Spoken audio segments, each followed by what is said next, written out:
플러스 경매 김수경입니다. 저는 부산, 울산, 경남 지역에서 경매 대행 그리고 경매 교육 일을 하고 있습니다. 오늘은 경남 거제시 장평동에 있는 다가구 원룸 건물 같이 한번 보려고 합니다. 요즘 뭐 삼성중공업 쪽으로 뭐 일이 많아지면서 인력들이 많이 들어오고 있습니다. 그래서 그 장평동의 다가구 원룸들은 보면은 삼성중공업 후문 쪽에 위치하고 있거든요. 그래서 오늘 이렇게 여러분 같이 보시는 이 물건 역시도 그 장평동 장평시장에 있는 쪽에 있습니다. 그래서 자세한 위치, 뭐 사진, 로드뷰 이런 것은 여러분들도 다 옥션 사이트 보시잖아요. 그래서 개인적으로 이렇게 보시기 바랍니다. 그것까지 같이 보려면 시간이 너무 많이 소요가 돼서. 자, 건물 한번 보겠습니다. 토지 면적이 약 50평이에요. 다가구 원룸 건물치고는 좀 작은 편입니다. 규모가. 그리고 건물 면적이 바닥 면적 합한 게 95.4평 정도 되고요. 감정가 6억 6,300 이렇게 되어 있습니다. 그리고 최저가 4억 2,400. 감정가는 규모 대비해서 적절하다고 보여집니다. 이거보다 좀 큰 거, 예를 들면 토지가 한 7, 80평 되는 거, 이런 게 일반 매물은 약 10억 선 뭐 이렇게 호가하거든요. 그래서 지금 두 번 유찰돼서 4억 2,450이라서 규모, 위치 이런 걸 다 감안을 한다면은 이 물건 같은 경우는 3차에 입찰하는 게 좋지 않을까라는 게 제 생각입니다. 3차 최저가선에서 들어가면 좋겠다라는 생각 드네요. 자, 그러면은 지금 이제 건물 현황을 한번 보겠습니다. 건물 보니까 1층은 이제 필로티 주차장이고요. 계단실이고 그 옆에 글린이 조그맣게 있는데 지금 뭐 주거용으로 사용하고 있다고 나옵니다. 1층 바닥 면적이 12.6평 정도 되고 그리고 2층, 3층은 동일합니다. 27평, 약 27평이고 그리고 4층이 약 23평 정도 됩니다. 다가구 원룸 건물은 3층까지잖아요 하는데 1층이 필로티 주차장이니까 4층까지 올라간 거예요. 그리고 옥탑에서 6평 정도가 있고 그렇습니다. 그러면 등기부부터 한번 볼까요? 등기부 봅시다. 2015년 이 건물이 2013년 사용 승인입니다. 그런데 2015년 4월 28일 날 매매가 됐네요. 조 땡땡씨한테로 매매가 됐다가 그리고는 2018년 8월 14일 날 상속이 돼서 현재 소유주는 4명이에요. 공동소유로 돼 있습니다. 그럼 말소기준 등기 언제예요? 하면 2015년 4월 28일 날 이때 매매할 때 그때 이제 잔금 내느라고 경남은행에 대출을 받았습니다. 채권 최고액 4억 5,600 돼 있고요. 이 근저당이 말소기준 등기가 해당됩니다. 2015년 4월 28일. 다가구 원룸 건물은 임차인들이 많이 있지 않습니까? 그러면은 제일 먼저 우리가 신경 쓰는 게 뭐예요? 이 사람들 배당을 받을까? 못 받을까? 배당 받을까? 못 받을까? 이것은 또 특히나 원룸 건물은 거의 다 뭐 소액들이 많으니까 그러면은 소액 임차인 최우선 변제에 해당돼서 배당을 좀 받았으면 좋겠다라는 우리 바람이 있습니다. 자, 그러면 그 기준이 되는 게 최선순위 설정, 그러니까 말소기준 등기죠. 2015년 4월 28일 이때는 뭐냐면 이 기타 지역 같은 경우에는 4,500만 원 이하일 때 1,500만 원까지 받을 수 있습니다. 나중에 임차인 관계 볼 때 우리 참고를 합시다. 자, 그래서 경남은행에서 이제 경매가 이제 작년 8월 달에 들어왔고요. 그 뒤에 가압류 있고 중복으로 경매가 또 들어와 있습니다. 네 사람한테로 이렇게 상속이 돼 있잖아요. 그 중에 한 사람 지분에 대해서 가압류들이 들어왔습니다. 신용보증기금, 하나은행 뭐 이렇게 들어오고 또 다른 데서 해가지고 어떤 사람 지분에 대해서 해가지고 경매가 들어와 있습니다.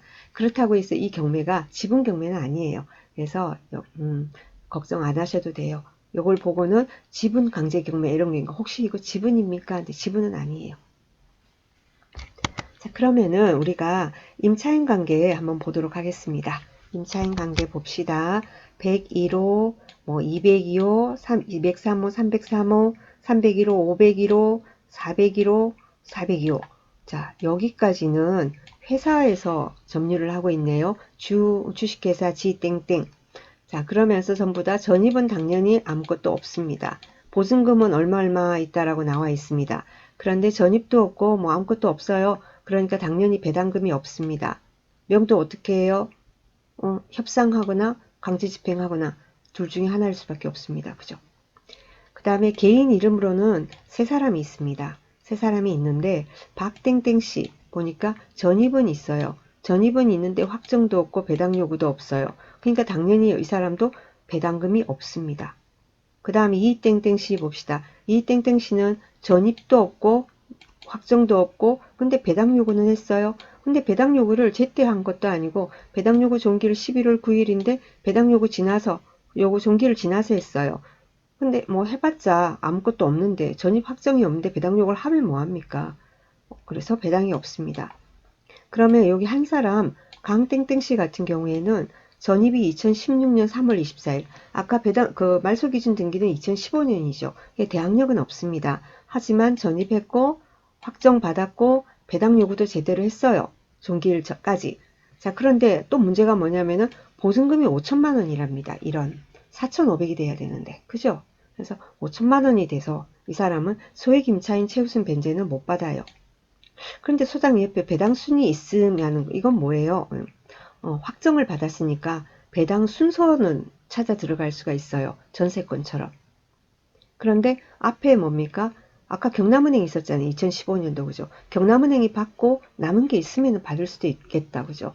근데 뭐 없을 가능성이 높아서 지금 단계로는. 그래서 여기 이 원룸 같은 경우에는 배당받는 사람이 하나도 없을 것 같습니다. 그래서 조금 명도하려면 조금 스트레스가 있을 것 같고요.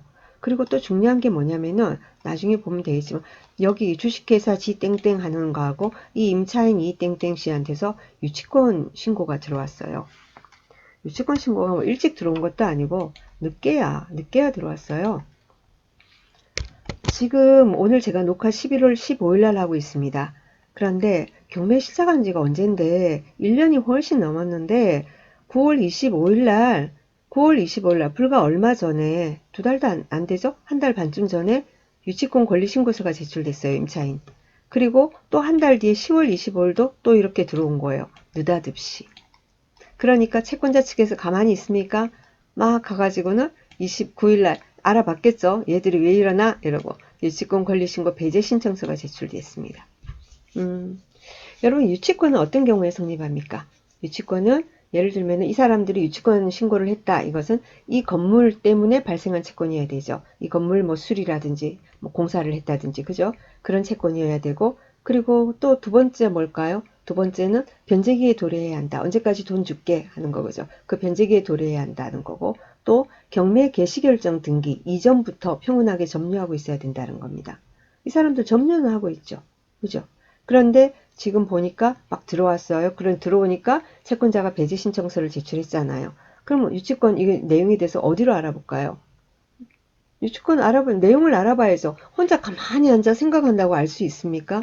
발품 파는 겁니다. 그죠? 그래서 경남은행 쪽 그죠? 채권자 측에 문의를 해가지고 이 내용에 대해서 알아야 되겠죠. 채권자는 적극 협조합니다. 이게 성립하지 않는다라는 걸 알려줘야지 그 사람이 제대로 입찰가를 쓰고 낙찰을 받고 자기들 채권이 회수가 될 거니까. 그죠? 그리고 그 임차인 관계 점유하고 있는 사람들도 또 가서 만나봐도 되고요. 그 유치권 그 하는 사람들 있잖아요. 게시를 하지 않습니까? 그 건물에도 가면 연락처도 다 있고 있어요. 그래서 뭐 걱정하지 마시고 유치권자라고 해서 머리 뿔난 거 아니니까 전화해서 좀 만나자. 그래서 얘기도 들어보시고 또 채권자 쪽 얘기도 들어보시고 그렇게 하시면 됩니다. 그리고 그냥 얘기로 듣는 걸로 끝내지 말고 여러분이 진짜로 입찰하실 생각이 있다면은 채권자 측으로부터 채권자들이 확보하고 있는 뭔가 그 유치권이 성립하지 않는다는 객관적인 증거가 있다. 예를 들면 공사했는데 공사 보통 할 때 신축 공사할 때 유치권 포기각서 쓰고 하는 경우가 많이 있거든요. 그럼 포기각서 있다. 그러면 그 내용에 대해서 그거를 저한테도 좀 주세요 하고 확보를 하셔야 돼요. 그래야지 여러분이 다음에 대출을 받을 수가 있어요. 뭐 전부 다 뭐 다 현찰로 하실 거 아니잖아요. 대출 받으실 거잖아요. 그죠? 그러면 다가구 원룸 같은 경우, 다가구 원룸 건물 같은 경우에 보통 보수적으로 보면 낙찰가 4, 50%? 그런데 이금융 쪽, 뭐 새마을금고, 신협 이런 쪽 잘 몇 군데 컨택 잘 하시면은 한 70%까지도 나오는 경우들이 왕왕 있거든요. 그런데 그거는 이제 유치권이 없을 텐데 유치권 어쩌고 저쩌고 막 이렇게 시끄러우면 안 해주려고 그래요. 자, 그런 경우에 이게 절대로 성립하지 않는다라는 확실한 증빙 자료를 보여줘야 되는 거죠. 그죠? 예, 그렇게 해야 되니까 그런 증거도 수집을 하시고 하셔야 됩니다. 다가구 원룸 거제도에선 장평동이 제일 좋습니다. 제일 잘 나갑니다. 그래서 지금 다시 많이 이제 사람들도 많이 들어오고 분위기 살아나고 있으니까 관심 있으시면 이 물건만 있는 게 아니고 이 거제도 쪽에 물건이 꽤 여러 개 나와 있거든요. 리스트 쫙 뽑아가지고는 한 바퀴 삥 돌아보시면 하루, 저도 지난 주말에 갔다 왔는데요. 돌아보다 보면은 거기 나와 있는 일반 매물에 대해서도 알아보시고 그리고 분위기도 보시고 하면 아, 이 매물은 어떤 식으로 해서 어느 정도의 수익이 있겠다. 월세 어느 정도 확보할 수 있겠다. 그러면 수익률로 해가지고 역으로 계산해 보면 어느 정도 내가 입찰이 들어가야 되겠다라는 계산이 나와질 겁니다. 참고로 하시기 바랍니다. 뭐 요즘같이 조금 많이 내렸을 때 이럴 때 잡는 사람이 진정한 위너가 아니겠습니까? 자, 도움이 되시길 바랍니다. 감사합니다.